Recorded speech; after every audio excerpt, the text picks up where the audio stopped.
জন্মসূত্রে নাগরিকত্ব বাতিল করে দেয়া ডোনাল্ড ট্রাম্পের নির্বাহী আদেশে সাময়িক স্থগিতাদেশ দিয়েছে মার্কিন আদালত। এদিকে দেশটির ইতিহাসের সবচাইতে আলোচিত ৩ হত্যাকাণ্ড নিয়ে থাকা গোপন নথিপত্র প্রকাশ করার নির্দেশ দিয়েছেন ট্রাম্প। যুক্তরাষ্ট্রের মাটিতে জন্ম হলোই নাগরিকত্ব, এমন রীতি চলে আসছে ১২৭ বছর ধরে। তবে গত সোমবার দ্বিতীয় দফায় প্রেসিডেন্ট হিসেবে দায়িত্ব নিয়েছেন। নির্বাহী আদেশের মাধ্যমে এটি বাতিল করেন ডোনাল্ড ট্রাম্প।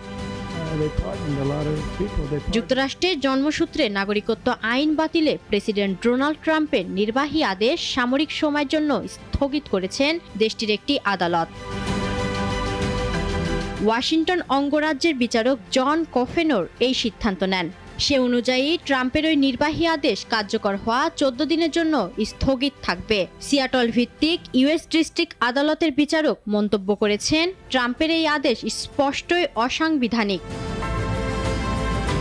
ডেমোক্র্যাট নেতৃত্বাধীন ৪ রাজ্য ওয়াশিংটন, আরিজোনা, ইলিনয় ও অরেগনের আবেদনের প্রেক্ষিতে কাফেনোর ১৪ দিনের এই স্থগিতাদেশ দেন। বিচারকের এই আদেশের বিরুদ্ধে আবেদন করবেন বলে সাংবাদিকদের জানিয়েছেন প্রেসিডেন্ট ট্রাম্প।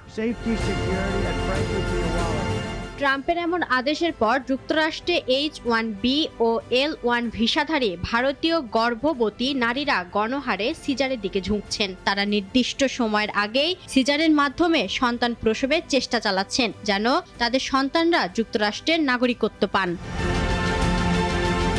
এদিকে ১৫ দিনের মধ্যে জন এফ কেনেডি হত্যাকাণ্ডের নথি আর Robert Kennedy, Martin Luther King হত্যাকাণ্ডের নথি প্রকাশের পরিকল্পনা ৪৫ দিনের মধ্যে দিতে বলা হয়েছে। নির্বাহী আদেশে সই করার পর ট্রাম্প হোয়াইট হাউসের ওভাল অফিসে সাংবাদিকদের বলেন, অনেক মানুষ দীর্ঘ সময়, বছরের পর বছর, দশকের পর দশক ধরে এর জন্য অপেক্ষা করছেন। সবকিছু প্রকাশ করা হবে। ইফফাত মিথিলা, নাগরিক। ২৫০টিরও বেশি ডিজাইন অপশন নিয়ে ওয়ালটন স্মার্ট ফ্রিজ, বোঝে আপনার প্রয়োজন।